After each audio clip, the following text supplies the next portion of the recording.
आज श्रोता बड़े दुर्लभ हो गए,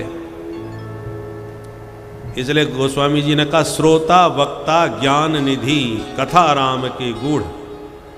श्रोता वक्ता जब दोनों ही ज्ञानी होते हैं तब गूढ़ शास्त्रों की चर्चाएं प्रकट होती है। उसमें श्रोता का नाम पहले लिया, वक्ता श्रोता ज्ञान निधि नहीं कहा, श्रोता वक्ता ज्ञान निधि कहा।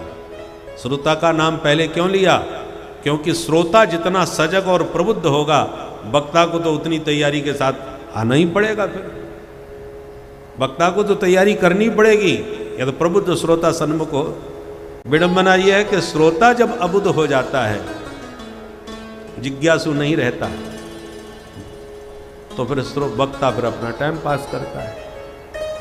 श्रोता यदि श्रोता तो वक्ता फिर वक्ता, और श्रोता यदि सोता तो वक्ता फिर वक्ता। बोलो राधे राधे राधे राधे। तो वक्ता तो श्रोता को दृष्टि में रख करके कथा कहता है, जिज्ञासु श्रोता के सामने। और आज समस्या क्या है, वक्ता कोई कितना भी प्रबुद्ध हो, बढ़िया से बढ़िया रहस्य उद्घाटित करना चाहे शास्त्रों का, परंतु श्रोता विवश कर देते हैं। महाराज जी वो कथा तो आप ठीक ही कहते हो, कथा तो सबकी सुनी सुनाई, आप तो बढ़िया जोरदार भजन सुना दिया करो कि झूम जाए नाच जाए साहब, मस्त हो जाए, बस हमारी कथा सफल। तो वक्ता को विवश कर देते हैं। पहले हम लोग जब कथा प्रारंभ किए थे सन 1985 में प्रारंभ किए थे, उस समय संगीत नहीं चलता था और सुबह शाम कथा होती थी 8 घंटे, 4 घंटे सुबह 4 घंटे शाम को, और बिना संगीत के शुद्ध कथा लोग सुनते थे। फिर लोगों ने कहा कि नहीं, बिना संगीत के आनंद नहीं आता। स्थिति ऐसी हो गई थी जैसे पुराने ज़माने में लोग चूरन देते थे वैद्य लोग, और चूरन भसकना बड़ा मुश्किल हो जाता था। तब उन्होंने कहा कि अच्छा शहद के साथ मिला के चाट लो, तो शहद के साथ वो चूरन चट जाता था और लोग स्वस्थ भी हो जाते थे। उसी प्रकार बोले संगीत का जो सत्संग का जो औषधि है, लोगों को जल्दी गले नहीं उतरती, इसलिए इसमें थोड़ा संगीत का शहद मिलाओ।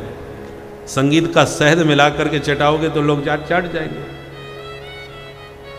किंतु जब से संगीत का शहद मिलाना हम लोगों ने चालू किया, तब से वक्ताओं ने शहद ही शहद पिलाना चालू कर दिया। धीरे धीरे दवा गायब होती चली गई, और आज केवल भागवत के नाम पर संगीत ही संगीत सुनाई जाना पड़ता है। विलुप्त होता जा रहा है भागवत का गंभीर विषय। इसलिए संतुलन होना चाहिए, भागवत की औषधि भी भरपूर हो और संगीत का शहद इतना हो ताकि स्वाद न बिगड़े, कड़वाहट न रावे, उतना ही होना चाहिए। इसलिए हमने भागवत के श्लोकों को ही संगीतबद्ध करने का प्रयास किया, ताकि संगीत का शहद भी मिले और भागवत के दिव्य श्लोक भी हमारे कान के द्वारा हृदयंगम हो गए। जितने भी भागवत के गीत हैं उन सबको स्वर तालबद्ध किया, ताकि औषधि विलुप्त न हो जाए। औषधि विलुप्त हो गई तो सही शहद से स्वाद तो भरपूर मिलेगा, पर स्वास्थ्य नहीं सुधरने वाला समाज का। बोलो राधे राधे राधे राधे। इसलिए सनकादिकों ने नारद जी से कहा कि नारद जी ने जब पहले ज्ञान वैराग्य को सब सुना दिया, फिर भी लाभ नहीं हुआ, तो आकाशवाणी हुई, नारद जी सत्कर्म करो तभी ये स्वस्थ होंगे। नारद जी बोले तो कौन सा सत्कर्म करूं? बोले संतों से पूछो, संत बताएंगे। अब निकल पड़े नारद जी इस खोज में कि ये सत्कर्म क्या होता है। बड़े बड़े सिद्ध संतों के पास गए, महाराज बहुत नाम सुन के आया हूं, आपके तो लाखों चेला हैं, कृपा करके बताओ सत्कर्म किसे कहते हैं। अब जिससे प्रश्न करते हैं वही संत चक्र में पड़ जाते हैं कि नारद जी ब्रह्मा के बेटा हैं, पूरे ब्रह्मांड में घूमते हैं, जब इनको ही नहीं मालूम तो हम इनको क्या बताएं। देखो, कोई सामान्य व्यक्ति प्रश्न करता है तो हर व्यक्ति जवाब देने को तैयार होता है, पर कोई विशेष व्यक्ति, प्रसिद्ध व्यक्ति, विद्वान कोई प्रश्न करे तो आप व्यक्ति को जवाब देने में भी संकोच लगता है कि इनको हम क्या जवाब दें। इसलिए नारद जी, नारद विष्णु भगत पुनि ज्ञानी, नारद जी विद्वान भी बहुत हैं और भक्त भी बहुत हैं, और पूरे ब्रह्मांड में इनकी गति है। इसलिए जिससे भी प्रश्न करते हैं भाई संत संकोच में पड़ जाते हैं। अब जिनके लाखों शिष्य बैठे हों, उनके सामने नारद जी जब पूछते हैं कि आप तो जगत गुरु हो महाराज, कृपा करके बताओ सत्कर्म किसे कहते हैं? अब वो संत सोचते हैं कि अब हमने मना कर दिया, हमको नहीं आलू तो चेलाओं में हमारी बात खराब हो जाएगी। और नारद जैसे महात्माओं को सामान्य संतोष देने वाला सामर्थ्य नहीं है। नारद जी को संतुष्ट करना भी सबके बस की बात नहीं, इसलिए वो इशारा कर देते हैं। आजकल हमारा मौन व्रत चल रहा है, मौन खुलेगा तब बात करेंगे, और यूं कह के बात को टाल जाते हैं। सूत जी कहते हैं मूकी भूतास्तथान्येतु कियंतस्तु पलायता। नारद जी के प्रश्न से बहुत से लोग मौन हो गए, बहुत से लोग खिसक गए, समाधान कहीं नहीं मिला। तब नारद जी ने निर्णय लिया कि अब हम बद्रीनाथ में चल के भगवान नर नारायण से समाधान लेंगे। नारद जी कहते हैं बस इसलिए मैं बद्रीनाथ में घूम रहा था, तो नर नारायण भगवान तो मिले नहीं, आप चारों भैया मिल गए सनकादिक। अब आपने हमारी परेशानी पूछी, हमने अपनी राम कहानी पूरी सुना दी। अब प्रश्न वही आपसे हम करते हैं, आप ही बता दो सत्कर्म किसे कहते हैं, जिसकी खोज में हम परेशान घूम रहे हैं। सनकादिक बोले बस इतनी सी बात पर परेशान हो नारद जी कि तुम्हारा लटका हुआ मुंह हमें बिल्कुल अच्छा नहीं लगता। आप पहले प्रसन्न हो जाओ, क्योंकि आपके हर प्रश्न का समाधान हमारे पास है। माँ चिंताम कुरुदेवर से हर समचित्ते समावह। समाधान क्या है ये तो बताओ। बोले वो सत्कर्म कोई और नहीं, श्रीमद्भागवतालाप सतुगीत शुकादिभी। सुखदेव जी जैसे परमहंसों की वाणी से गाया हुआ जो श्रीमद् भागवत का गीत है, ये वही सत्कर्म है जिसे सुन करके ज्ञान वैराग स्वस्थ और मस्त हो करके अपनी मैया के साथ ताता थैया नाचने लग जाएंगे। नारद जी बोले हमें आपकी बात में कुछ दम नजर नहीं आई। क्यों? बोले एक बात बताओ, हम उन्हें चारों वेद सुनाए बैठे हैं, कोई फायदा नहीं हुआ, और आप कह रहे हो भागवत के सुनने से वे स्वस्थ हो जाएंगे। हम कैसे मान लें? बहुत ध्यान से सुने, क्योंकि भागवत में जो भी कुछ लिखा है वो वेदों के मंत्रों की ही बृहद व्याख्या है। वेदों का भाष्य है श्रीमद् भागवत, तो मूल में तो वेद ही है। और नारद जी कहते हैं वो वेद हम चारों सुना के बैठे, जब उन्हीं से कुछ नहीं हुआ तो तुम्हारी भागवत से क्या हो जाएगा, वो तो उसी की व्याख्या कर रही है। जब ये प्रश्न नारद जी ने किया तो सनकादिकों ने समाधान दिया कि नारद जी एक बात बताओ, बढ़िया रसीला फल कोई आम का चूस है, और चूसने के बाद कहे जब इस फल में इतना सुंदर स्वादिष्ट रस है तो इसके वृक्ष में कितना रस भरा होगा, इसलिए फल को छोड़ो सीधे वृक्ष का ही रस चूस लेते हैं। तो वृक्ष की डाली पत्ते चूसने से क्या रस मिल जाएगा? कभी नहीं मिलने वाला। तो क्या वृक्ष में रस नहीं होता? बिल्कुल होता है। वृक्ष में नहीं होता तो फल में कहां से आ जाता है? फल तो उसी वृक्ष से निकला है।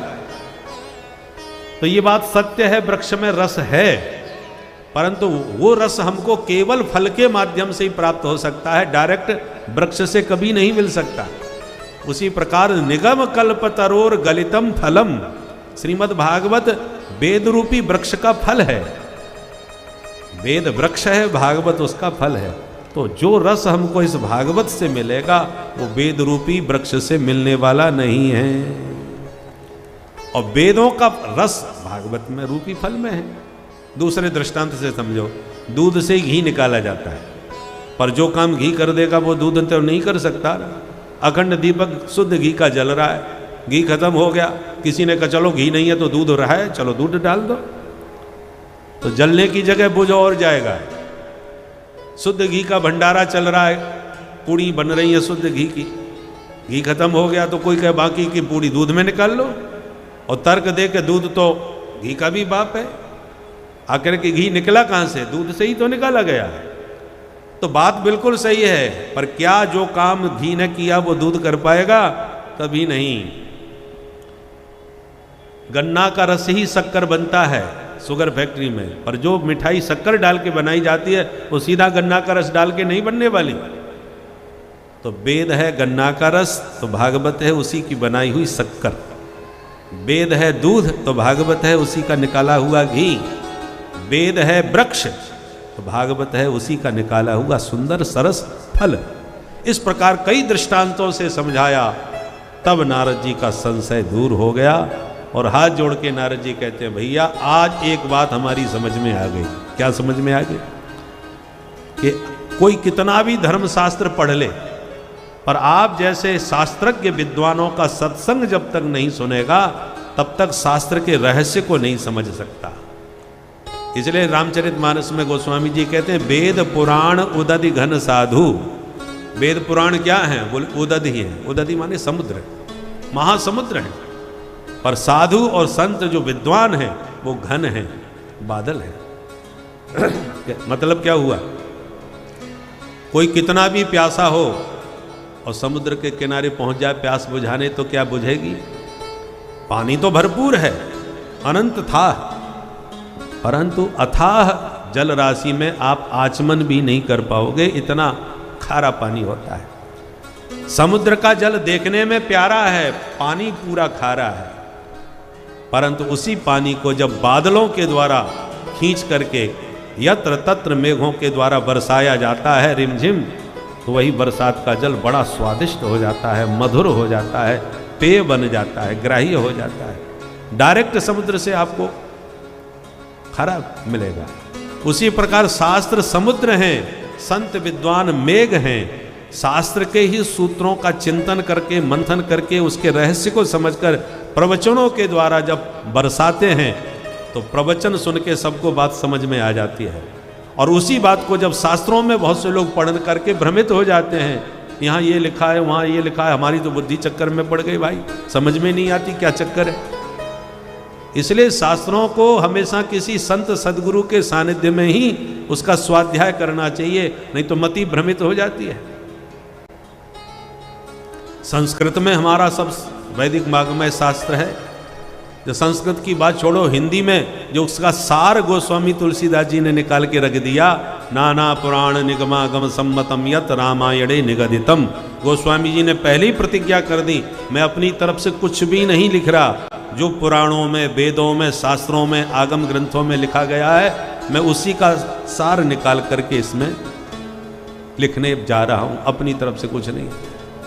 सरलीकरण किया है शास्त्रों का रामचरितमानस में। वो रामचरितमानस को ही हम नहीं समझ पा रहे, हमारी मति भ्रमित हो जाती है।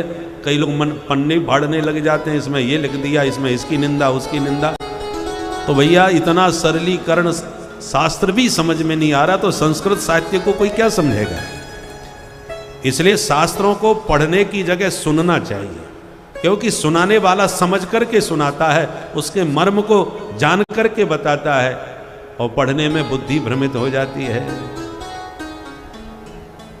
परंतु शास्त्र सम्मत संतों का सत्संग बड़ा दुर्लभ होता है।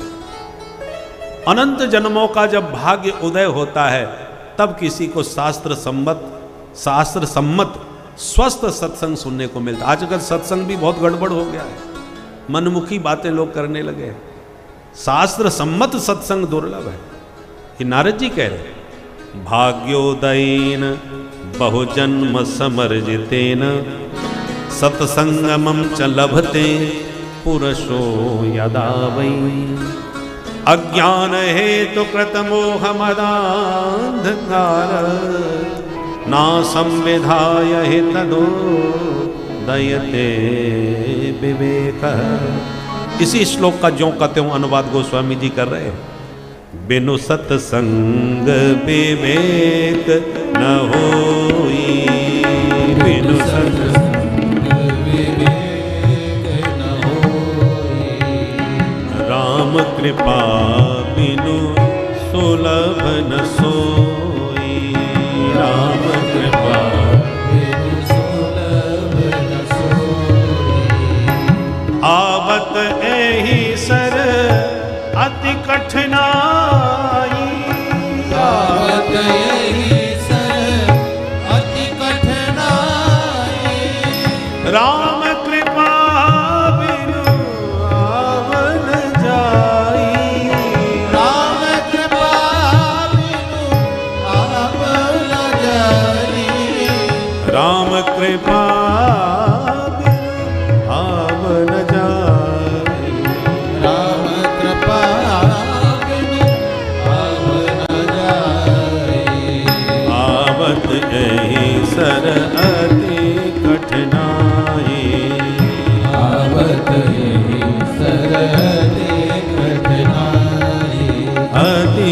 कठिनाई।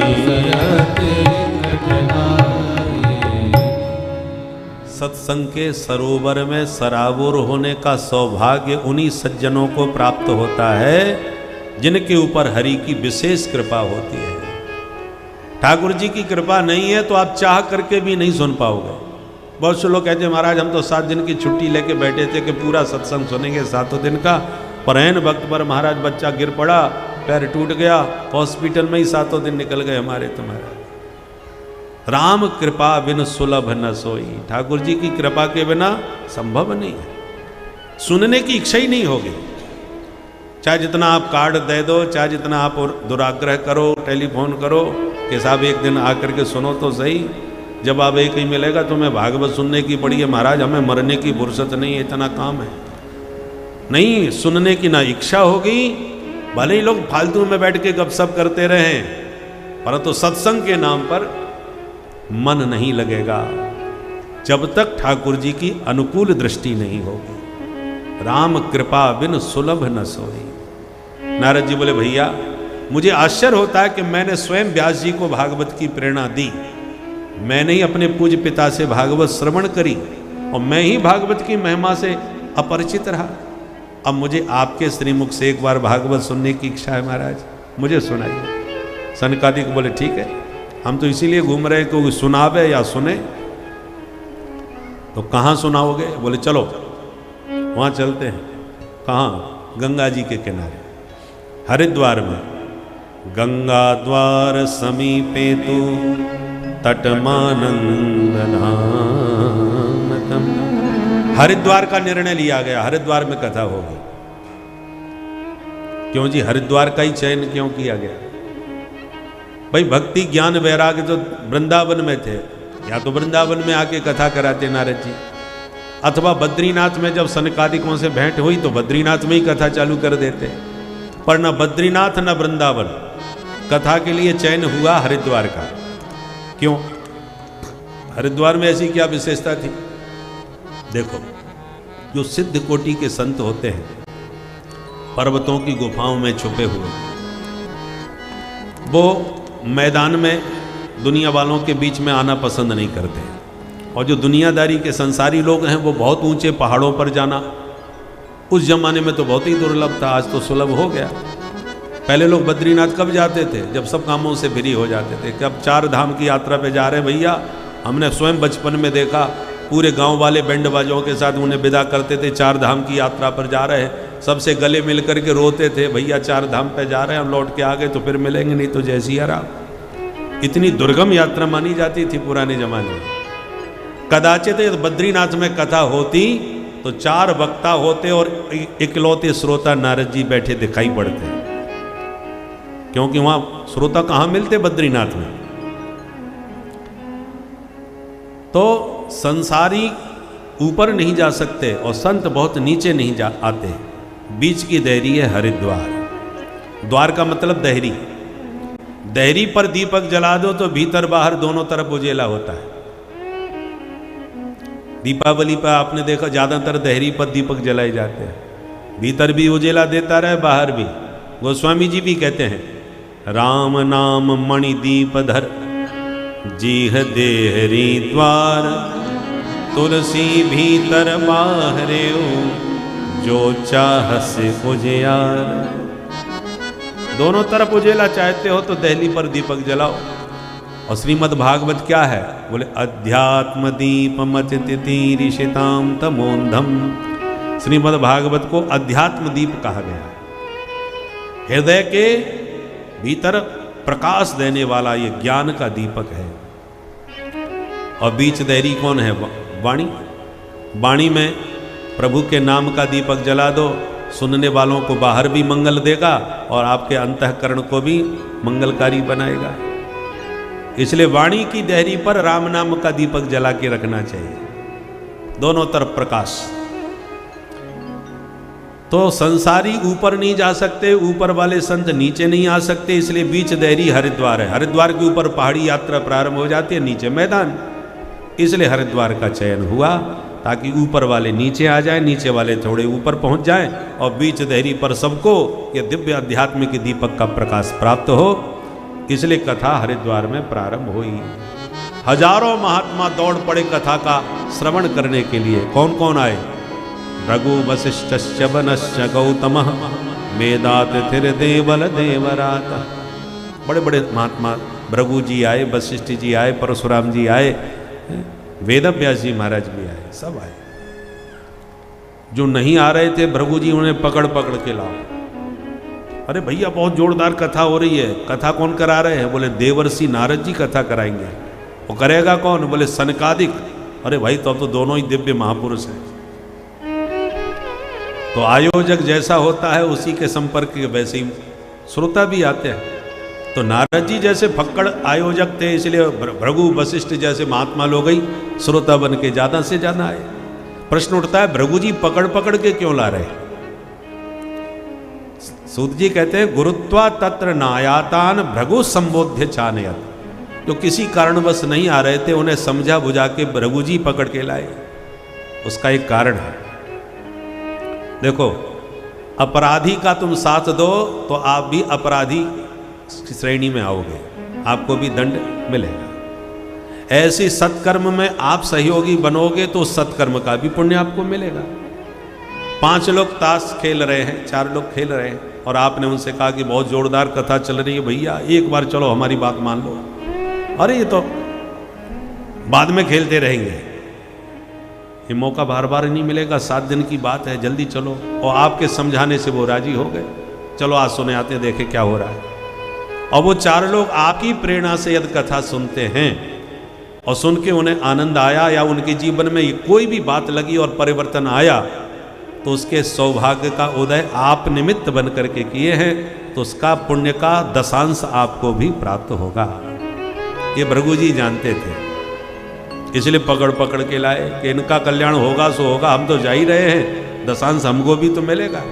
इसलिए महात्मा लोग भी बीमा कंपनी के एजेंटों की तरह होते हैं, पकड़ पकड़ के बीमा करते हैं। हमारे आप सब परिचित ही होंगे बीमा वालों से, इतनी महिमा गाएंगे, अरे साहब गजब की पॉलिसी आई है, बस आप तो ये पॉलिसी ले लो, योगक्षेमम वहाम्य हम, निश्चिंत रहो महाराज, सब जिम्मेवारी कंपनी की। लाखों करोड़ों का बीमा करवा लेते हैं।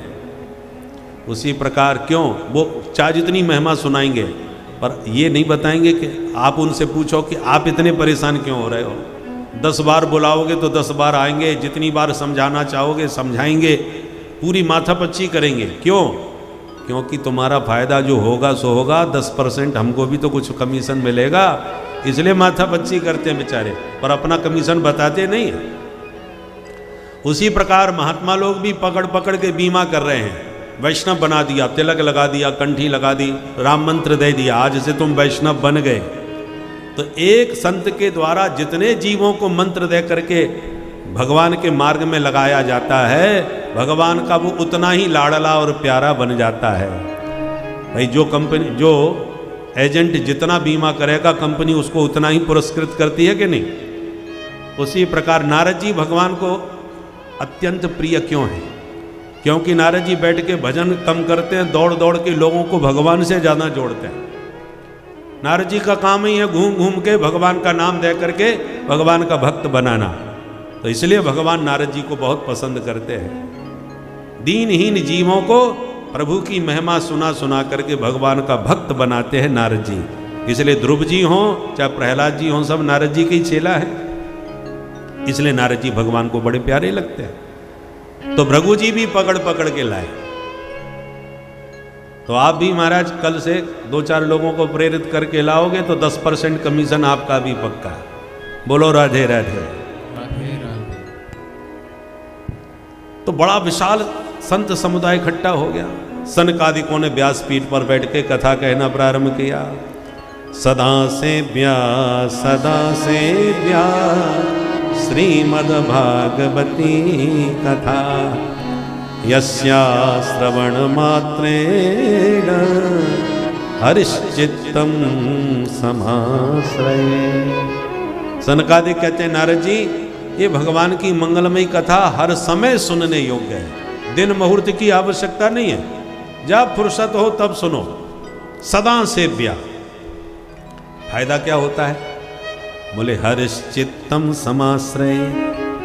जितनी सरलता से भगवान की कथा सुन करके हरि हृदय में आते हैं उतना किसी अन्य साधन से नहीं आते। साधन तो बहुत हैं, ध्यान लगाओ, योग करो, परंतु योगश्चित्त वृत्ति निरोधा, योग में चित्त का निग्रह करना, यम नियम आसनम प्राणायाम प्रत्याहार धारणा ध्यान समाधि, ये सब बड़ा कठिन मार्ग है भाई। ध्यान समाधि तक कोई बिरला ही पहुंच पाता है, परंतु भगवान की कथा सुनने में कोई कठिनाई नहीं है। बस अंतर इतना है, वक्ता डूब करके कथा कह रहा हो, परमात्मा के चित्त, परमात्मा में जिसका चित्त पूरी तरह रमा हुआ हो, ऐसा वक्ता कथा कहे, और श्रोता वक्ता की स्थिति को समझ करके उसी स्थिति में बैठ के सुने। दोनों की स्थिति एक हो, दोनों ही कृष्णार्थी हों, धनार्थी ना हो। कथा के भी उद्देश्य अलग अलग होते हैं। बोले कथा के माध्यम से इतना चंदा हो जाएगा, इतना वो हो जाएगा, फिर उसे धर्मशाला बनाएंगे, मंदिर बनाएंगे, आदि आदि, तो वो धनार्थी होते हैं। धन के लिए ही सब आयोजन किया गया है। तो धनार्थी वक्ता हो, धनार्थी श्रोता हो तो बात जम जाएगी, पर कृष्णार्थी श्रोता हो और धनार्थी वक्ता हो, वक्ता को धन चाहिए और श्रोता को कृष्ण चाहिए, तो नहीं जमेगी बात। वक्ता हर बात में धन की बात करेगा और श्रोता को व्यवधान लगेगा कि हम तो भगवान की कथा सुनने के लिए बैठे, ये बात बात पर यहाँ इतना करो, वहाँ उतना करो, ऐसा करने, तो उसको आनंद नहीं आएगा। और वक्ता यदि कृष्णार्थी हो और श्रोता धनार्थी हो, उसने धन के लिए ही आयोजन किया हो, और वक्ता कृष्ण प्रेम में डूबा हुआ हो, वो भगवत भक्ति का वर्णन कर रहा है और श्रोता परेशान हो रहा है कि ये तो दान पुण्य की कोई चर्चा ही नहीं कर रहे महाराज, इतना खर्चा हमारा लग चुका है और अभी तक तो महाराज आधा भी नहीं निकला है, 5 दिन हो गए पूरे। तो कई ऐसे भी श्रोता होते हैं जो वक्ता को बार बार कहते हैं महाराज दान पर थोड़ा जोर दो, क्योंकि ये सब उसी के लिए हो रहा है। तो रसाभास हो जाएगा, रसभंग हो जाएगा। आनंद कब आएगा? जब दोनों का लक्ष्य एक हो, कृष्णार्थी वक्ता और कृष्णार्थी ही श्रोता।